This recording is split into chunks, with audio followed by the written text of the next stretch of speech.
Hello everyone! For our next craft, take some gift wrapping paper and then fold it as such. Make really small folds initially and then open it up. The second fold should be a bigger fold and the same goes for the upper section as well. Then fold in the edges on one of the sides and then fold it upwards and downwards. Open it up and this should be the starting of a box-like shape. Put in the box and there you have it. For our next craft, take strips of different colors of paper. Each of them should be 2 inches in width, however 8, 12, 15, 18 and 21 centimeters in length. Fold it over as such. Repeat this process 3 times and then stick them together. Taking another sheet of paper, make a diamond-like shape and then fold the down part upwards. Fold the upper part sideways and bend the top to make it look like a head. Attach this to the initial craft and you have a peacock.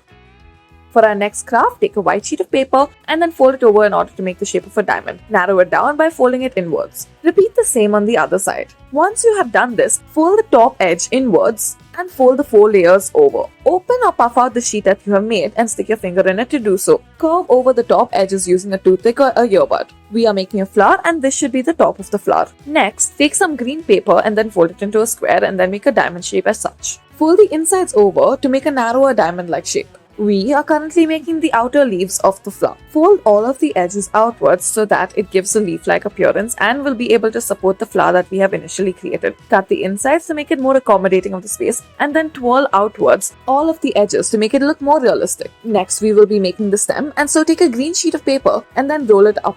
Next, take a yellow sheet of paper and make multiple cuts on it as shown. Add tape to the top and roll it along the stem. Stick the stem into the white flower that we had originally made and then add the leaf to it. Add the yellow portion inside the white part and repeat this for as many flowers as you want.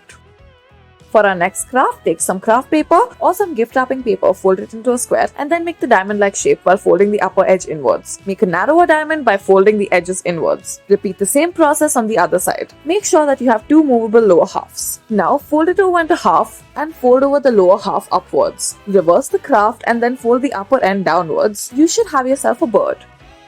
For our next craft, take some gift wrapping paper and then fold it diagonally as such. Open it and fold the inner portions outwards and then make it into the shape of a square and fold it over. Make sure that there's one triangular edge sticking out. Push the lower half upwards to make it look like a heart. Fold the triangular edge upwards and fluff it out in order to make a bow. For our next craft, take some gift wrapping paper that is cut into a square and then fold it triangularly to make a diamond-like shape. Fold over the side edges to make it more narrower and then fold over the bottom edge and cut the tip and fold it inside. Cross the bottoms and then stick it as such and then insert one into the other. Taking a new square sheet of gift wrapping paper, make a similar shape as before. Fold in the side edges, but only to make the pattern. However, do this underneath it. After you do it underneath, do it on the outside only to make the pattern and then fold it inwards on either of the sides. Once you complete this, you should be left with a shoe-like shape. You may decorate it as you please. Thank you for watching.